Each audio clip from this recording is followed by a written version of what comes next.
Hi ಆಶಾ ತ್ರಿಷಾ ಅಡುಗೆ ಮನೆಗೆ ಸ್ವಾಗತ. ನಾನಿವತ್ತು ಸಿಂಪಲ್ಲಾಗಿ ಕಡಿಮೆ ಮಸಾಲೆ ಉಪಯೋಗಿಸಿ ಮನೆಯಲ್ಲೇ ಸಿಂಪಲ್ಲಾಗಿ ಚಿಕನ್ ಬಿರಿಯಾನಿ ಹೇಗೆ ಮಾಡೋದು ಅಂತ ತೋರಿಸ್ತಾ ಇದ್ದೀನಿ. ಇವಾಗ ಅದಕ್ಕೆ ಬೇಕಾಗಿರೋವಂಥ ಸಾಮಗ್ರಿಗಳು ನೋಡೋಣ. ಕೊತ್ತಂಬರಿ ಸೊಪ್ಪು, ಪುದೀನ, ಬಿರಿಯಾನಿ ಎಲೆ, ಒಂದು 3-4 ಈರುಳ್ಳಿ ಸಾಕು. ನಾನಿಲ್ಲಿ ಗ್ರೇವಿಗೂ ಅಂತ ಜಾಸ್ತಿ ಸಿಪ್ಪೆ ತೆಗೆದು ಇಟ್ಕೊಂಡಿದ್ದೀನಿ. 3 ಸಾಕಾಗುತ್ತೆ ಬಿರಿಯಾನಿಗೆ. ಟೊಮಾಟೊ, ಈರುಳ್ಳಿ, ಕೊತ್ತಂಬರಿ ಸೊಪ್ಪು, ಪುದೀನ ಎಲ್ಲ ಕಟ್ ಮಾಡಿ ರೆಡಿ ಮಾಡಿ ಇಟ್ಕೊಂಡಿದ್ದೀನಿ. 1-2 ಚಕ್ಕೆ, 1-2 ಲವಂಗ, 1-2 ಸ್ಟಾರ್ ಹೂವು, ಅನಾನಸ್ ಮೊಗ್ಗು, ಸ್ಟಾರ್ ಹೂವು ಎಲ್ಲನೂ, 1-2 ಏಲಕ್ಕಿ ಎಲ್ಲನೂ ಕುಕ್ಕರಲ್ಲಿ ಎಣ್ಣೆ ಹಾಕಿ ಕುಕ್ಕರಿಗೆ ಹಾಕಿದ್ದೀನಿ. ಈರುಳ್ಳಿ ಕಟ್ ಮಾಡಿ ಇಟ್ಕೊಂಡಿದ್ದೀನಿ. ಈರುಳ್ಳಿ ಹಾಕ್ತಾಯಿದ್ದೀನಿ. ಈರುಳ್ಳಿ ಚೆನ್ನಾಗಿ ಫ್ರೈ ಆಗಲಿ. ಈರುಳ್ಳಿ ಚೆನ್ನಾಗಿ ಫ್ರೈ ಆದ ನಂತರ ಸ್ವಲ್ಪ ಬಾಡಿದ ಮೇಲೆ ಬಿರಿಯಾನಿ ಎಲೆ,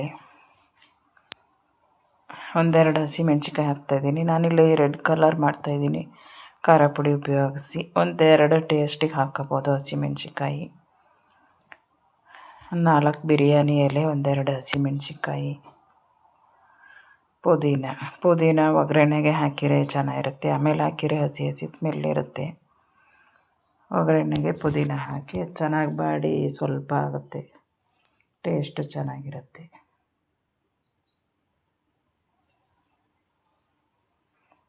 ಚೆನ್ನಾಗಿ ಬಾಡಿದ ನಂತರ 1-2-3 ಟೊಮಾಟೊ, ನಾನಿಲ್ಲಿ ಚಿಕ್ಕದು 3 ಟೊಮಾಟೊ ತಗೊಂಡಿದ್ದೀನಿ. ಜಾಸ್ತಿ ಮಾಡೋದಿದ್ದರೆ ಜಾಸ್ತಿ ಹಾಕ್ಬೋದು. ನಾನೊಂದು 3 ಪಾವಿನಷ್ಟು ಅಕ್ಕಿ ತಗೊಂಡಿದ್ದೀನಿ. ಶುಂಠಿ ಬೆಳ್ಳುಳ್ಳಿ ಪೇಸ್ಟು ಮುಂಚೆನೂ ಹಾಕ್ಬೋದು, ಟೊಮೊಟೊಕ್ಕಿಂತ ಮುಂಚೆನೂ ಹಾಕ್ಬೋದು. ನಾನೀಗ ಟೊಮೊಟೊ ಹಾಕಿದ ಮೇಲೆ ಹಾಕ್ತಾಯಿದ್ದೀನಿ. ಸ್ವಲ್ಪ ತಳ ಹಿಡಿಯುತ್ತೆ ಶುಂಠಿ ಬೆಳ್ಳುಳ್ಳಿ ಪೇಸ್ಟ್ ಹಾಕಿದ ಮೇಲೆ. ಚೆನ್ನಾಗಿ ಕೈ ಆಡಿಸ್ಬೇಕು. 1 ಸ್ಪೂನ್ ತುಪ್ಪ, ಒಂಚೂರು ಅರಿಶಿನ ಪುಡಿ, ಸ್ವಲ್ಪ ಉಪ್ಪು ಹಾಕಿ ಟೊಮೊಟೊ ಸ್ಮೂತಾಗಿ ಬೇಯೋ ಹಾಗೆ ಜಾಸ್ತಿನೇ ಹಾಕ್ತಾಯಿದ್ದೀನಿ. ಚಿಕನಿಗೂ ಆಗುತ್ತೆ ಅಂತ, ಚೆನ್ನಾಗಿ ಉಪ್ಪು ಹಿಡಿಯುತ್ತೆ ಅಂತ ಚಿಕನಿಗೂ ಸೇರಿಸಿ ಹಾಕ್ತಾಯಿದ್ದೀನಿ. ಟೊಮೊಟೊ ಸ್ವಲ್ಪ ಚೆನ್ನಾಗಿ ಬೇಯಬೇಕು. 1 ಸ್ಪೂನಷ್ಟು ಕಸ್ತೂರಿ ಮೇಥಿ ಹಾಕ್ತಾಯಿದ್ದೀನಿ. ಕಸೂರಿ ಮೇಥಿ ಒಂದು ಅರ್ಧ ಸ್ಪೂನ್ ಹಾಕ್ಬೋದು. 1 ಸ್ಪೂನ್ ಜಾಸ್ತಿ ಇತ್ತು ಅಂತ ಜಾಸ್ತಿ ಹಾಕಿದರೆ ಟೇಸ್ಟ್ ಚೆನ್ನಾಗಿರುತ್ತೆ. ಚಿಕ್ಕ ಸ್ಪೂನಲ್ಲಿ 2 ಸ್ಪೂನ್ ಖಾರ ಪುಡಿ ಹಾಕ್ತಾಯಿದ್ದೀನಿ. ದೊಡ್ಡ ಸ್ಪೂನ್ ಆದರೆ ನೀವು 1 ಸ್ಪೂನ್ ಹಾಕೋಬೋದು. ಕೆಲವರು ಅವ್ರವ್ರ ಮನೆ ಖಾರ ಪುಡಿ ಮೇಲೆ ಡಿಪೆಂಡ್ ಆಗುತ್ತೆ. ನಾನಿಲ್ಲಿ ಬಿರಿಯಾನಿ ಮಸಾಲ 1 ಸ್ಪೂನ್ ಹಾಕ್ತಾಯಿದ್ದೀನಿ. ಅದಕ್ಕೆ ಸ್ವಲ್ಪ ಬ್ಯಾಡಗಿ ಮೆಣಸಿನ್ಕಾಯಿ ಹಾಕಿ ಮಾಡಿರ್ತೀವಿ, ಅದು ಸ್ವಲ್ಪ ಕಲರ್ ಬರುತ್ತೆ. ಚಿಕನ್ ಚೆನ್ನಾಗಿ ನೀಟಾಗಿ ತೊಳೆದು ವಾಶ್ ಮಾಡಿ ಇಟ್ಕೊಂಡಿದ್ದೆ. ಒಂದು ಮುಕ್ಕಾಲು ಕೆ ಜಿ ಅಷ್ಟು ಹಾಕ್ತಾಯಿದ್ದೀನಿ ಚಿಕನ್ನು. ನಾನು ಅದರಲ್ಲಿ ಸ್ವಲ್ಪ ಗ್ರೇವಿಗೆ ಅಂತ ಎತ್ತಿಟ್ಟಿದ್ದೆ, ಅದಕ್ಕೆ 1 ಮುಕ್ಕಾಲು ಕೆ ಜಿ ಅಷ್ಟು ಹಾಕ್ತಾಯಿದ್ದೀನಿ. ಸ್ವಲ್ಪ ಮೊಸರು ಹಾಕಿದ್ರೆ ಚೆನ್ನಾಗಿ ಅನ್ನ ಚೆನ್ನಾಗಿ ಸ್ಮೂತಾಗಿರುತ್ತೆ.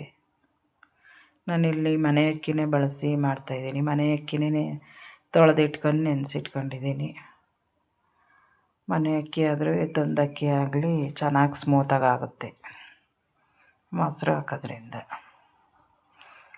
ಇಲ್ಲಿ ನಾನು 3 ಪಾವು ಅಕ್ಕಿಗೆ ಒಂದು 6 ಲೋಟ ನೀರು ಹಾಕ್ತಾಯಿದ್ದೀನಿ.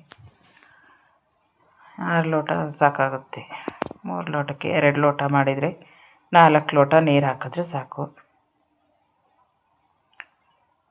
ಕೊತ್ತಂಬರಿ ಸೊಪ್ಪು ಕಟ್ ಮಾಡಿ ಇಟ್ಕೊಂಡಿದ್ದೆ, ಕೊತ್ತಂಬರಿ ಸೊಪ್ಪು ಹಾಕ್ತಾಯಿದ್ದೀನಿ.